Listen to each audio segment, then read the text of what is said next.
and talk about each of our Big Bangs as a sub-universe. But very often people refer to each Big Bang as a universe, and then they use the term multiverse yes. for the whole thing. And yes. I think it's up to you what language you use. The multiverse idea has some very attractive features. I mean, it arose out of thinking of theories of inflation, but it has had interesting byproducts, because if this idea is correct, and we don't yet know, at this point it's just a speculation, but if this idea is correct, there's every reason to expect that in the different Big Bangs that occur, you will have different conditions, different values for what we call the fundamental constants. And so that the fact that the constants of nature are suitable for life, which is clearly true, we observe, may not be a universal fact. It may just be an accident, just as the fact that the temperature of the Earth is suitable for life is not true of planets in general. Obviously, we have to be on a planet. We have to be on a planet in which the temperature is suitable. I don't know exactly what the range is. Most people think water has to be liquid. We could argue about that. Which doesn't leave very much range. Perhaps life could arise in liquid methane, but clearly there are some limits. I don't think life can arise at 1 degree Kelvin. I don't think it can arise at 100,000 degrees Kelvin. So there's some range of temperatures in which life can arise. And it's only, as you say, it's only on the planets that happen to be in that fortunate position. Or in the universes that happen to be. And then this is then carried over by analogy into our universe, that it's only in those Big Bangs where the values of the constants are suitable where life can arise. In other words, if there was, I don't think there's really any evidence for a very precise fine-tuning of the constants of nature. Well, that's interesting, because some physicists seem to think there is extremely fine-tuning. I know, I've argued about that. Yes. One of the examples that is often quoted is a certain energy level of carbon, of the carbon nucleus. If it was 10% higher or 10% lower, then the nuclear reactions that build up oxygen from carbon and stars wouldn't work. This was Fred Hoyle's argument, wasn't it? Yeah, well, Fred Hoyle was the one who realized there had to be this energy level, and that nucleosynthesis wouldn't work well without it.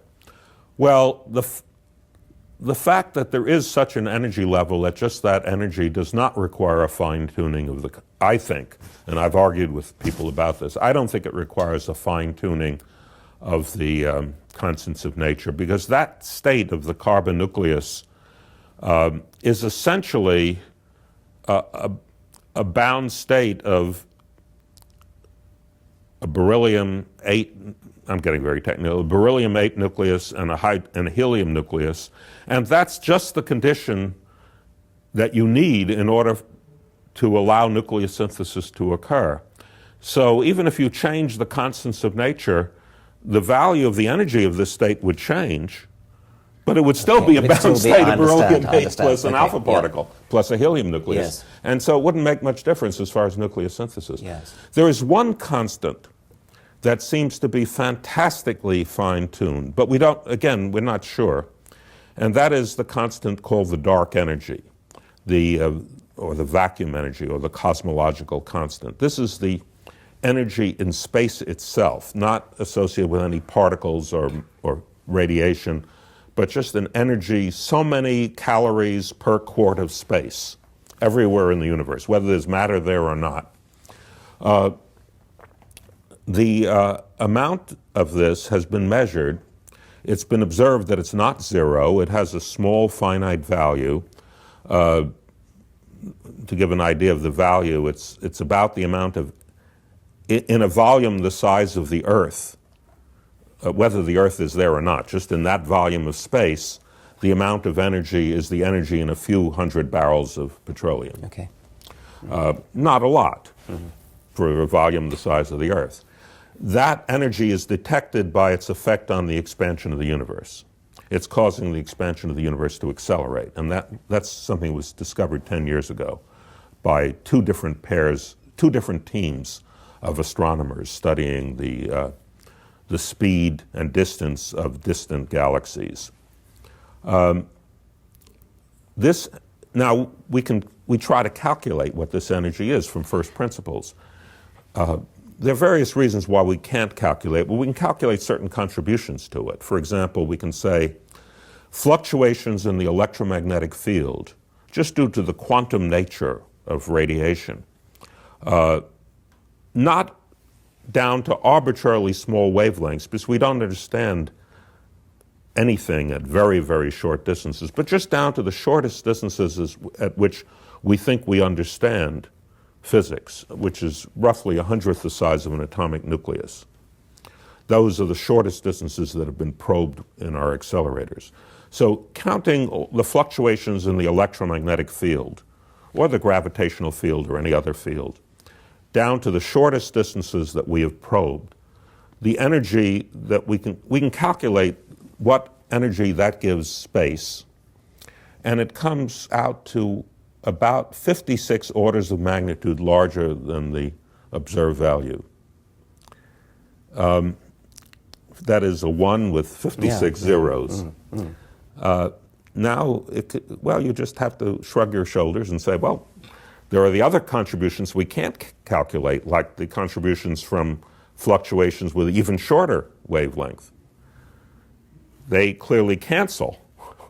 But it's a pretty accurate cancellation. It's a cancellation that's accurate to 56 decimal places. Yes. And that has us disturbed.